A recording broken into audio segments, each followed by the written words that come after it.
오늘은 생명의 삶 5월 28일 열왕기상 22장 1절부터 12절까지 말씀을 가지고 오늘 우리들에게 주신 말씀을 묵상해 보도록 하겠습니다. 우선 오늘 본문 1절을 보시면 지금 시대가 조금 흘렀음을 알 수가 있어요. 제가 1절 말씀을 읽어드릴게요. 아람과 이스라엘 사이에 전쟁이 없이 3년을 지냈더라. 아멘. 우리가 열왕기상 20장까지 어떤 사건이 있었죠? 아람의 베나다 왕과 북이스라엘 아합 왕이 두 차례에 걸쳐서 큰 전쟁을 벌였고, 사실은 북이스라엘이 패배할 수밖에 없는 전쟁인데도 불구하고 하나님의 선지자를 보내셔서 이 전쟁이 헤렘 전쟁, 그러니까 성전이라는 사실을 계속 알려주시면서 결국에는 북이스라엘이 승리하는 그런 놀라운 성과를 보이지 않았습니까? 그런데 기억하시는지 모르겠지만 이스라엘의 이 아합 왕이 어떻게 했습니까? 하나님께서 진멸하라고 하는 전쟁의 그 명령을 온전히 어기고 자신의 영광을 위해서 베나닷 왕을 자신의 형제처럼 여기고 또 마이병거에 같이 올려놓고 그리고 스스로 조약을 맺었던 기억나시죠? 그때 어떤 조약을 맺었습니까? 열왕기상 20장 14절 말씀해 보시면 이렇게 조약을 맺었는데, 제가 그 조약의 내용을 한번 읽어 드릴게요. 조금 지났던 말씀이라 제가 20장 34절 말씀 읽어 드릴게요. 베나다디 왕께 아뢰되 내 아버지께서 당신의 아버지에게서 빼앗은 모든 성읍을 내가 돌려보내리이다. 또 내 아버지께서 사마리아에서 만든 것 같이 당신도 다메섹에서 당신을 위하여 거리를 만드소서. 아합이 이르되 내가 이 조약으로 인해 당신을 놓으리라 하고 이에 더불어 조약을 맺고 그를 놓았더라. 기억나시죠? 그러니까 자신의 영광에 취해서 베다다 왕이 이야기하는 그 이야기를 믿고 조약을 맺은 거예요. 그런데 하나님 없이, 하나님의 은혜 없이 맺은 언약은 지켜질까요? 사람의 약속이 지켜집니까? 한번 여쭤볼까요? 특히나 이런 어떤 불평등 조약이 오롯이 이루어지는 경우를 우리가 보는 경우가 거의 없는 것이죠. 3년 사이의 시간이 흘렀는데도 불구하고 베나닷이 이 조약을 지키질 않는 것입니다. 돌려주기로 했던 땅도 하나 더 돌려주지 않았고요. 그리고 조약을 맺기로 했던 것도 어기지고, 당연히 다메섹에 아합 왕을 위한 길이 만들어지지도 않았고, 쉽게 표현하면 하나님의 언약이 없는 상황에서 맺어진 이 아합 왕이 욕심 가운데 맺은 조약이 하나도 지켜지지 않았던 것이죠. 그래서 어떤 일이 일어나냐면 3차 이제 아람과 북이스라엘 간의 전쟁이 이뤄지게 된 것입니다. 그게 3절 말씀이에요. 이스라엘 왕이 그의 신하들에게 이르되 길랄 라못은 본래 우리의 것인 줄을 너희가 알지 못하느냐? 우리가 어찌 아람의 왕의 손에서 도로 찾지 아니하고 잠잠히 있으리요 하고. 이 길랄 라못이 어디 지역이냐면 저 갈릴리에서 약 48km 정도 떨어진 굉장히 중요한 전략적 요충지입니다. 그래서 이 길랄 라못을 통해서 군사적으로 굉장히 강력한 입장에 서 있을 수 있는 지역인데, 당연히 아람 왕 베나닷이 바보같이 놓아준 북이스라엘 아왕의 이 거짓 조약을 맺고 도망친 이후에 이 전략적 요충지를 돌려줄 이유가 없죠. 다시금 살았으니까. 더군다나 사실 아람 군대가 북이스라엘보다 강하거든요. 연합 군대를 이루고 있었기 때문에 전쟁에서 승리할 수 있었던 유일한 이유는 하나님께서 승리케 하셨기 때문에, 굳이 이제는 그가 살아서 돌아갔기 때문에 전력상 우위에 있던 아람 군대가 이 요충지를 돌려줄 이유가 없었던 거예요. 그러니까 아합 왕은요, 정말 자신의 욕심 때문에 정말 절호의 기회를 다 놓쳐버리고 3년의 기간 동안 그 조약이 이루어지지 않았음을 우리들이 알 수가 있습니다. 근데 그때 2절 말씀에 우리가 살펴보지 못했던 생뚱맞은 인물이 등장합니다. 제가 2절 말씀 읽어드릴게요. 셋째 해 유다의 여호사밧 왕이 이스라엘의 왕에게 내려가매라고 말씀하고 있죠. 우리가 지금 왔다 갔다 하다 보니까 이게 헷갈리는데요. 우리가 남유다의 어떤 왕까지 살펴봤습니까?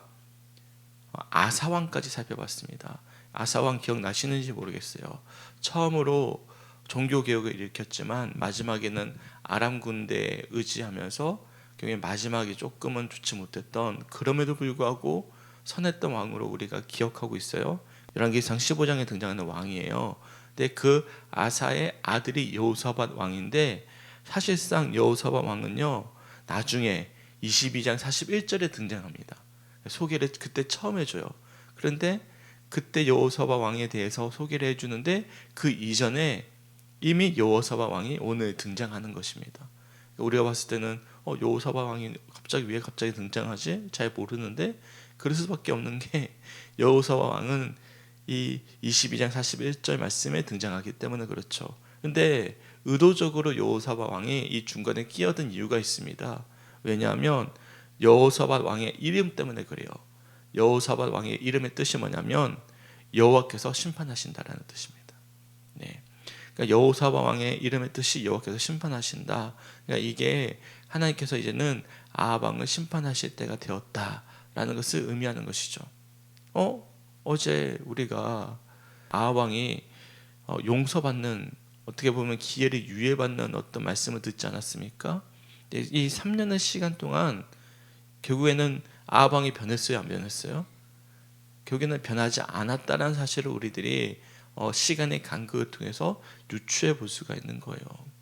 그러니까 악인은요 아무리 하나님께서 기회를 주더라도 돌이키지 않는다라는 것. 그러니까 어제 우리가 아내가 이렇게 묵상을 할 때 이게 진짜 회개일까라는 어떤 두려움 때문에, 말년의 두려움 때문에 이런 예언을 듣고는 그렇게 회개하지 않았을까. 저도 마찬가지로 진정한 회개라는 것은 나봇의 포도원을 다시금 돌려주고 자신의 잘못을 철저하게 돌이키는 고백이 있어야 되는 것이 진짜 회개거든요. 그럼에도 불구하고 하나님은 누구에게 기회를 주고 계시는 거예요? 겸비하고 있는 아합 왕을 이제 용서해 주시고 기회를 주셨는데 3년의 시간 동안 아마 아합 왕이 변하지 않았음을 우리들이 명확히 알 수 있음을 우리들이 이 신앙의 시간의 간극을 통해서 우리들이 묵상해 볼 수가 있는 것이죠. 중요한 사실은 이처럼 여호사밧 왕이 찾아왔습니다. 그러자 북이스라엘 아합 왕이 3절 말씀처럼 아람에 배난하듯이 이 약속을 지키지 않았음을 분노하고 있음을 우리들이 알 수가 있는 거예요. 그래서 4절 말씀을 보시면 여호사밧에게 이르되 당신은 나와 길랄 라못으로 가서 싸우시겠느냐. 여호사밧이 이스라엘 왕에게 이르되 나는 당신과 같고 내 백성은 당신의 백성과 같고 내 말들도 당신의 말들과 같으니이다 라고 말씀하고 있어요. 이것은요 여호사밧 왕이 남유다의 국력이 약하기 때문에 마치 북이스라엘 아합 왕에게 속국처럼 우리가 도와드리겠습니다 그런 뜻이 아니에요. 여호사밧 왕은 당시에 굉장히 강력한 종교개혁을 일으켰고 막강한 군대와 부를 누리고 있던 상태였습니다. 그러니까 무슨 말이냐면 남유다 여호사밧 왕은 하나님의 왕이에요. 그러다 보니까 어떤 마음이냐면 비록 북이스라엘 아합 왕이 하나님 보시 악한 왕이었지만 내가 도와주겠다. 결국에는 이게 나중에는 실책이 되긴 합니다. 그럼에도 불구하고 선한 인정을 베푼고 있음을 우리들이 알 수가 있는 표현입니다. 그러니까 이 표현만 봤을 때는 남유다의 여호사밧 왕이 마치 아합 왕을 안 도와주면 안 될 것처럼 그렇게 낮은 자세로서 막 이야기하는 것처럼 들릴 수 있겠지만 이것은 여호사밧 왕이 인정을 베풀고 있다는 사실을 우리들이 알 수가 있는 거예요.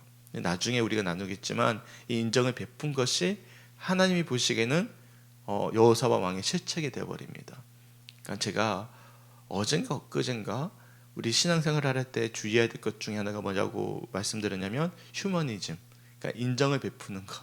이게 우리가 봤을 때는 참 상식선이고 좋은 것인데도 불구하고 하나님이 보시기에는 인정을 베푸지 않아야 될 때 인정을 베풀면 이게 문제가 될 수도 있다는 사실 기억하셨으면 좋겠습니다. 이거는 나중에 여호사밧 왕 이야기할 때 그때 조금 더 자세히 좀 말씀을 드리도록 할게요. 여하튼 여호사밧 왕이 인정을 베풀고 있는 것이죠. 그럼에도 불구하고 여호사밧 왕은 제가 말씀드렸다시피 하나님의 말씀에 여전히 중심을 두고 있던 왕이었어요. 그래서 전쟁을 벌이기 전에 누구를 불러오게 하냐면 하나님의 선지자에게 하나님의 뜻을 물어보자. 아직도 영적인 분별력이 살아있음을 우리들이 알 수가 있어요. 5절 말씀입니다. 여호사밧이 또 이스라엘의 왕에게 이르되 청하건대 먼저 여호와의 말씀이 어떠하신지 물어보소서. 참 중요한 말씀이죠. 우리는 어떤 중요한 결정을 내려야 할 때 누구의 도움을 받아야 되는 것입니까? 하나님의 뜻을 물어봐야 되는 것이 믿는 자로서 마땅히 갖춰야 되는 태도입니다. 믿으십니까? 그러지 않고 우리의 뜻과 생각과 혈기로 결정을 내리면 결국에는 그 결정에 대한 책임을 누가 져야 되죠? 내가 져야 됩니다. 근데 하나님께 물어봐요. 하나님께 의지를 해서 하나님께 맡겨드려요. 그러면 그 책임을 누가 져주십니까? 하나님이 져주시는 거예요. 아주 기초적인 진리인데 우리가 이것을 잘 믿지를 못해요. 내가 결정을 내리면 내가 책임져야 되는데요. 하나님의 뜻을 묻고 하나님의 뜻을 행하면 결국에는 책임져 주시는 분은 하나님이십니다. 여호사밧 왕이 알고 있는 것이죠. 그래서 하나님의 말씀을 먼저 들어보자. 그랬더니 6절 말씀에 선지자 400명을 모아옵니다. 북이스라엘 아왕이. 이 400명이 누구일까요? 아세라 선지자들입니다. 바알 선지자 450대, 아세라 선지자 400, 850대 1로 싸웠는데 바알 선지자 450은 이미 죽었어요. 네, 불에 맞아가지고. 근데 아세라 선지자 400명에 대해서는 그 당시에 기록되어져 있지 않거든요. 죽었다는 소식이 없어요. 그래서 많은 학자들이 유추해 보기에 그 당시에 살아있던 이 400명의 아세라 선지자들과 수가 똑같기 때문에 아마 하나님을 믿는 선지자가 아니라 아세라를 의지하는 선지자들일 것이다 라고 추측을 합니다. 그러니까 참고하시면 될 것 같아요. 6절 말씀 읽어드릴게요. 이스라엘의 왕이 이에 선지자 400명쯤 모으고 그들에게 이르되 내가 길랄 라못에서 가서 싸우랴 말랴. 그들이 이르되 올라가소서. 주께서 그 성읍을 왕의 손에 넘기시리이다. 여기 보시면 주께서라고 나와 있잖아요. 이 주가 주인 주자입니다. 그러니까 이것을 하나님을 부르는 우리가 주님이라는 뜻으로도 부를 수 있겠지만 이 주는 어떤 주인지 알 수가 없는 거예요. 명확하지 않은 주. 그러니까 아세라가 믿고 있는 아세라 신이든지 바알 신이든지 그렇게 우리가 유추해 볼 수가 있어요. 근데 어떤 말을 하고 있냐면 누가 듣기에 좋은 말을 하고 있는 거죠. 이걸 우리가 흔히 사자성어로 감언이설이라 그러는데요. 이제 아방의 귀에 듣기에 좋은 조언을 해주고 있는 것이죠. 아방이 뭘 원하고 있는지 알고 있으니까.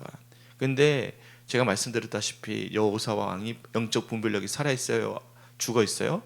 살아있는 상태잖아요. 자신이 봤을 때 이건 아닌 거예요. 그래서 7절 말씀 보십시오.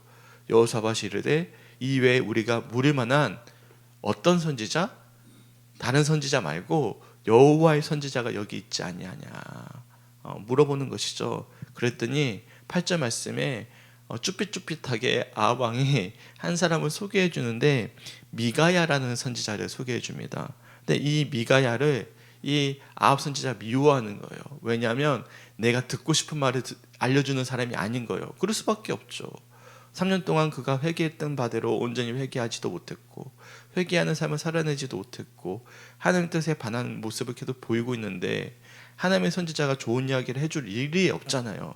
그러니까 계속 듣기 싫은 말만 하다 보니까 길한 일은 예언하지 않고 흉한 일만 예언하기로 하는 이 미가야 선지자를 미워한다라는 이야기를 하는 거예요. 그랬더니 여호사밧 왕이 알고 있는 거죠. 분별력이 있으니까 진짜 이 사람이 하나님의 선지자구나.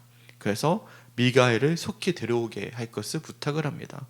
그랬더니 9절 말씀해 보시니까 이스라엘의 왕이 한 내시를 불러 이르되 이물라의 아들 미가야를 속히 오게 하라라고 말씀하죠. 그 미가야는 내일 말씀에 등장합니다. 그리고 10절부터 12절까지 말씀은 대대적으로 이제는 아세라를 믿고 있던 400명의 선지자들이 막 자신의 어떤 모습들을 막 보여주는 거예요. 장관이겠죠. 400명의 선지자가 쫙 둘러앉은 거예요. 둘러앉고 그 중에 대표자가 되는 시드기야라는 사람이 이렇게 행동을 취합니다. 11절 말씀이에요. 그나 아나의 아들 시드기야는 자기를 위하여 철로 뿔들을 만들어 가지고 말하되 여호와의 말씀이 왕이 이것들로 아람 사람을 찔러 진멸하리라 하셨다 하고 거짓이죠. 그들이 여호와를 믿는 선지자도 아닌데 마치 여호와가 하시는 것처럼 이야기하면서 철로써 뿔로 만들어 가지고 다 아는 사람을 찔러 진멸할 것이다. 12절에 모든 선지자도 그와 같이 연하여 이르기를 길랄 라못으로 올라가서 승리를 얻으소서 여호와께서 그 성읍을 왕의 손에 넘기시리이다 하더라. 그러니까 누가 듣고 싶은 말을 해주고 있는 거죠? 아합 왕이 듣고 싶은 말을 해주고 있는 것입니다. 자, 여기서 질문입니다. 세 번째 아람 전쟁에서 아합 왕이 어떻게 됐을까요? 이들 했던 예언처럼 승리했을까요? 네, 아합 왕이 이 전쟁에서 전사합니다. 전쟁 중에 죽임을 당하게 돼요. 그러니까 이거 거짓 예언이죠. 근데 우리는 뭘 듣기 원합니까? 말씀을 들을 때 내가 원하는 가문이서를 듣기 원하는 게 사실 많은 성도들의 이야기 마음이지 않겠습니까? 그래서 은혜 이야기 들으면 참 좋은데 회개를 촉구하거나 마치 막 나에게 하는 것처럼 들려지는 말씀이 종종 있어요. 목회자는 그 대상에게 이야기한 게 아닌데 나에게 하는 것처럼 들리는 말씀이 있어요. 가끔씩 있어요. 그러면 이게 찔려가지고 굉장히 불편하거든요. 근데 그게 도리어 하나님의 말씀일 때가 더 많이 있어요. 저도 마찬가지입니다. 말씀 묵상하다 보면 이게 나에게 하는 것 같아가지고 굉장히 불편하게 들려오는데 이게 보통은 내게 주시는 말씀일 때가 참 많거든요. 근데 많은 성도들이 사실 미가야 선지자 같은 선지자를 원하는 것이 아니라 이제 자신이 듣기 원하는 것들을 듣기를 원하는 경우들이 참 많습니다. 이게 언제 더 많이 강화가 되어졌을까요? 저는 코로나가 주는 아주 큰 폐해 중에 하나가 이거라고 생각을 합니다. 왜냐하면 코로나 때 우리가 뭘 했죠? 온라인 예배를 했잖아요. 온라인 예배를 하다 보니까 부득이하게 유튜브를 통해서 많은 설교자들의 설교를 들어요. 그런데 보통 어떤 설교를 많이 찾아 듣습니까? 내가 듣기 좋아하는, 내가 원하는 거를 골라 들었습니다. 그렇지 않습니까? 그러다 보니까 이제 보면 항상 은혜를 이야기하거나 우리의 어떤 상황에 축복을 주거나 아니면 내 마음에 드는 말씀을 찾아 들었어요. 그게 인이 바뀌어 버렸습니다. 그래서 이제 나에게는 불편한 말씀을 전하는 곳이 있으면 우리는 듣다가도 이거 아닌데 하고 넘어가고 그런 경우들이 첫째였고요. 두 번째로는 영적 분별력을 많이 잃어버린 거예요. 여호수아와 왕은요 어떻게 했죠? 아니면 아니다라는 것을 분별했습니다. 근데 유튜브에 보면요 모르시겠지만 저도 유튜브를 보잖아요. 보면 한 3분의 1, 4분의 1 정도는 이단인 것 같아요. 네, 제가 봤을 땐 이단인 것 같아요. 그러니까 이단인데 아닌 것처럼 속여가지고 은연중에 우리를 미혹하게 만드는 그런 어떤 영상들이 참 많더라고요. 그래서 저는 개인적으로 유튜브 보는 것을 그러니까 검증이 돼버린 아주 대형교회 목사님들 이외에 유튜브를 보는 것을 제가 그렇게 썩 추천해드리진 않습니다. 분별하기가 굉장히 어렵습니다. 저도 어떨 때는 이분 진짜 괜찮다 싶은데 알고 봤더니 저기 구원파인 거예요. 네, 그런 경우들이 종종 있어요. 그러니까 우리가 제일 좋은 것은 옛날에는 우리가 이단 문제에 그렇게 많이 휩쓸리지 않았거든요. 왜냐하면 유튜브 안 보고 어디서 예배드렸습니까? 담임 목사님이 설교를 잘하든 못하든 우리가 그 말씀 속에서 주시는 그 은혜를 우리가 붙잡지 않았어요. 그렇죠? 기억나시죠? 그게 우리 과거의 신앙의 선조의 모습이었습니다. 당연히 좋은 설교자 만나면 좋지만 하나님께서는 좋은 설교를 통해서만 역사하시는 건 아니거든요. 저도 종종 이제 예배 시간에 어떤 교육자회나 그럴 때 가면요 진짜 택도 없는 말씀을 하시는 경우들이 있어요. 목사님들이. 그럼에도 거기서 저는 어떤 말씀을 찾고자 하냐면 하나님의 말씀을 듣고자 해요. 그런데 하나님은 분명히 제대로 언변도 안 좋고 표현도 잘 못하는 목사님이지만 또 말씀도 잘 못 전하는 목사님이지만 그 속에서도 내게 주시는 말씀을 들려주시더라고요. 네, 옛날 어른 선배 우리 믿음의 선조들은 그런 상황 속에서도 말씀을 붙잡았단 말이죠. 뭘 가지고 있었기 때문에 그래요? 영적인 분별력을 가지고 있었기 때문이죠. 그런데 우리는 이제는 찾아다니는 거예요. 내가 원하는 이야기를 하는 것을 찾아다니는 경우들을 보게 됩니다. 그래서 저는 개인적으로 유튜브를 이 영적인 수단으로 쓰는 거에 대해서는 그렇게 썩 선호하지 않습니다. 뭐 그런 경우는 있어요. 예를 든다면 찬양을 듣는다거나 아니면 뭐 유명한 어떤 목사님 따라하는 기도 있잖아요. 뭐 기도문을 듣는다거나 말씀을 우리 장로님처럼 말씀을 계속 듣는다거나 그러니까 성경 말씀을 듣는다거나 그런 경우는 좋은데 그 외의 것들에 대해서는 저는 자기 목사님의 설교를 듣는 것은 괜찮아요.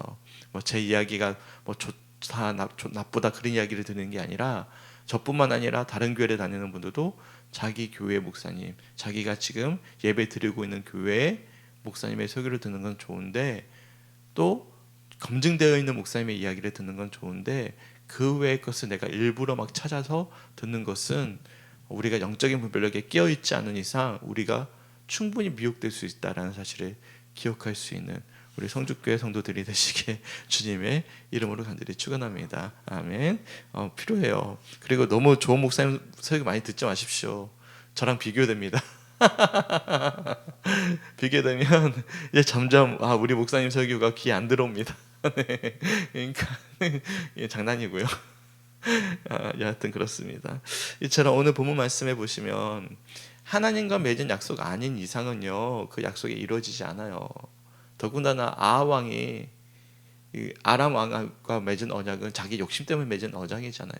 결국에는 3차 전쟁까지 이루어지게 되고 그 약속 때문에 결국에는 누가 죽는 것입니까? 아합 왕이 3차 전쟁 중에 죽임을 당하게 되는 것이고 또 선지자들의 감언이설에 우리가 분별력을 잃어버린다면 결국에는 하나님의 뜻이 아닌 것을 붙잡게 되잖아요. 그러니까 그 책임을 결국엔 누가 지게 되는 것입니까? 아합 왕 자신이 지게 되는 것을 우리들이 알 수 있어요. 그래서 누가 등장한 것입니까? 여호사밧 왕이 등장했어요. 이름의 뜻이 뭐라고요? 여호와께서 심판하신다. 그런데 이 여호사밧 왕은 여전히 인정을 베푸는 실수는 저질렀지만 뭐가 살아 있었습니까? 영적 감수성, 영적 분별력이 살아 있어서 미가야 선지자를 불러오게 하는 그런 말씀들을 우리들이 돌아보게 되는 것입니다. 저는 개인적으로 잠깐 묵상했지만 7절 말씀이 가장 마음에 와닿았습니다. 여호사밧이 이르되 이외에 우리가 물을 만한 여호와의 선지자 여기 있지 아니하냐니까. 살아있구나. 내 신앙이 살아있었으면 좋겠다. 영적으로 저는 분별했으면 좋겠다. 그런 어떤 심정으로 묵상이 되어졌거든요. 우리 성도님들은 잠깐 묵상해 보셨지만 또 말씀을 들었지만 오늘 내게 주시는 은혜가 있거나 또 깨달음이 있으면 잠깐이라도 잠깐 다 안 나누셔도 돼요. 부담 갖지 마시고 나눠보셨으면 좋겠습니다. 네, 저는 목사님이 이어가지고 8절인데 8절에 보니까 이제 기라니는 예언하는 흉화인만 예언하기로 내가 그를 미워하나이다 이라. 성경을 읽을 때나 미가야 선지자는 여호와의 선지자이기 때문에 하나님 말씀을 전하는 옳게 전하는 사람인데 성경을 읽을 때 주님 말씀이 이렇게 생각날 때나 또 목사님 말씀을 들을 때 주님 말씀을 들을 때 이게 내가 참 내 마음에 다가올 때 내가 잘했던 못했던 이 말씀은 하나님 말씀이다 이렇게 그 마음을 불리시는 것께서 그 마음 와서 감사했습니다. 감사합니다. 그러니까 좋은 말씀이 나쁜 말씀이든 그 말씀이 하나님이 주신 내게 주신 말씀에 듣는 이 마음의 자세에 대해서 다시 한번 돌아보는 참 귀한 묵상해 주셔서 너무나 감사합니다. 혹시 또 혹시 이 권사님 중에 나눠 주실 분 계십니까? 혹시 이민수 권사님 어떠셨어요? 저는 5절 말씀인데 네. 내가 나쁜 왕이 아합 왕이죠. 네. 아니 그냥 하나님께서 많은 기회를 줬잖아요. 돌아오게끔 하려고. 근데 끝끝내 자기 생각이 옳다고 그래가지고 또 물어보잖아요. 그러니까 하나님 앞에 물어보라고 그랬는데 또 자기 생각대로 사람들한테 물어보는 거라. 그래 우리도 그런 것 같아요. 보면 하나님 앞에 물어본다고 기도하면서 좀 나쁘다 싶은 거는 자기 마음에 안 든다 싶은 거는 밑에 깔아놓고 이제 자기 생각을 이제 하나님 생각이라고 이제 이야기하고 다는 아니지만은 좀 그런 것 같아요. 네, 맞아요. 네. 첫째로는 저는 그렇게 생각해요. 듣다 보니까 아방이 첫 번째로 보여야 되는 태도는 무엇일까? 첫째로는 여호와의 선지자에게 물어보는 것도 중요하겠지만 스스로 기도해야지. 네, 스스로 기도하는 것도 필요하고, 두 번째로는 듣고 싶은 사람 이야기만 듣고 이것을 마치 하나님의 뜻으로 찾아가고, 또 그거 아닌 것들은 다 밑으로 깔아버리는 뭐 그런 어떤 묵상이신 것 같은데 100% 공감을 합니다. 참 아방을 보면 하나님이 왜 이렇게 오랫동안 아방의 이야기를 해주실까? 그렇죠. 꽤 오랫동안 우리 아방 이야기 듣고 있거든요. 근데 아방이 북이스라엘에서 가장 하나님이 보시기 악한 왕이거든요. 그러니까 정말 명확하게 우리들에게 반면교사를 보여주시는 거예요. 근데 어떤 반면교사냐면 그렇게 하나님 기회를 주시는 거예요. 네, 끝까지 기회를 주시는 거예요. 마지막 누구까지 보냈죠? 여호사와 왕까지 보내고 미가야 선지자까지 보낼 만큼 기회를 주시는데 끝끝내 듣지 않는 게 제 우리의 완악한 마음이에요. 내가 하나님이랐으면 벌써 죽였을 거예요. 벌써 죽였을 거예요. 네, 맞아요. 내가 하나님을 벌써 죽였습니다. 미워 죽겠는 사람인데도 끝까지 인내하는, 참 그게 우리가 가져야 되는 마음이기도 한 것 같아요. 하나님의 마음을 우리가 가져야 되니까. 원수가 있으면 끝끝내 우리가 끝끝내 기회를 줄 수 있는. 그런데 저는 감리교 목회자다 보니까 이중애정을 믿지는 않지만 이럴 때는 있는 것 같아요. 믿을 수밖에 없는 상황이, 얘 진짜 왜 이러지? 멸망받기로 이미 작정되어져 있나? 제 입장에서 그렇습니다. 네, 그렇게 볼 수도 있는 거예요. 그래서 이중애정을 이렇게 볼 수도 있는 거죠. 이 사람은 진짜 멸망받기로 작정되어 있는 사람 같아. 끝까지 하나님께는 기회를 주시는데 안 돌아오는 거예요. 그러니까 우리가 전도할 때도 그렇잖아요. 끝끝내 안 돌아오는 사람들이 있습니다. 네, 참 그러면 우리 책임이 아닌 거라는 거. 네, 제가 내 책임 많이 느끼거든요. 그래서 제가 종종 성도님들 앞에서 누가 안 나와요. 그러면 제가 내가 부족해서, 그러면 우리 장로님이 막 그러실 때가 있거든요. 근데 무슨 말씀인지 알겠어요. 왜 그렇게 하시는지. 교회는 누구 책임이죠? 아방 책임이지. 끝까지 안 돌아왔으니까. 아무리 선용을 해도. 그런 묵상을 하게 됩니다. 혹시 이권하님은 말씀 보면 어떠셨어요? 저도 늘 말씀을 하나님이 늘 격려하라, 잘하라고, 늘 예배 생활도 잘하라고 늘 말씀을 주셨지만 머리로는 알지만은 이 실제로 행하는 때가 좀 많이 부족하다, 없잖아요. 그럴 때는 여기서 내가 그런 거 아닌가 이런 생각하고 하나님 말씀대로 돌아오라 할 때는 진짜 돌아가야 되는데 그게 그리 쉽지는 않고 말씀대로 살아야 되겠다 하는 그 은혜지. 네, 감사합니다. 그러니까 아직 우리 권사님 영적 민감함이 살아 있는 거예요. 이걸 통해서 누굴 보는 거죠? 자기 자신을 비추고 있다라는 것은 권사님이 내 몸이 약하고 지금 몸이 많이 아프시잖아요. 여러 가지로 예전과 다르잖아요. 그러니까 이 시험의 때를 잘 이기셨으면 좋겠습니다. 그런데 지금 이 자리에 앉아 계세요. 그러면 순종하고 계시는 것입니다. 네, 믿으십니까? 그러니까 그 마음을 내려놓으세요. 내가 못하고 있다. 이거는 이제 누가 주는 마음이냐면, 누가 주는 마음이죠? 마귀가 주는 마음이에요. 이미 와 계시는데, 다른 분 안 계시지만 와 계시잖아요. 아무리 몸이 내가 지금 힘들어도 이거는 하나님이 하고 계신다는 사실을 인정하시면 돼요. 네, 믿으시죠? 아멘. 감사합니다. 우리 사모님은 어떠신가요? 저는 여호사바 신이 조금 눈에 띄었는데요. 여호사바 신 이제 옆에서 아하방에게 하나님께 여쭤보아라 이렇게 조언도 하고, 또 미가야 한 사람도 있다라더니 나는 그를 미워한다라더니 왕은 그런 말씀 마소서 이런 그런 조언을 하더라고요. 네. 그래서 좀 굉장히 옆에서 강하지는 않지만 부드럽게 좀 옳은 일을 조언해 줄 수 있는 사람이 있는 게 굉장히 아합에게는 복인데 그것을 잘 몰랐구나 이런 생각이 들었고, 이렇게 싸우지 않고 화내지 않고도 옳은 방향을 제시해 줄 수 있는 그런 사람들이 또 우리 옆에 있었으면 좋겠다. 내가 그런 사람이 되었으면 좋겠다. 이런 생각들을 했지. 네네, 그렇네요. 여호사 왕이 굉장히 지혜롭게 계속 조언을 해주는 것.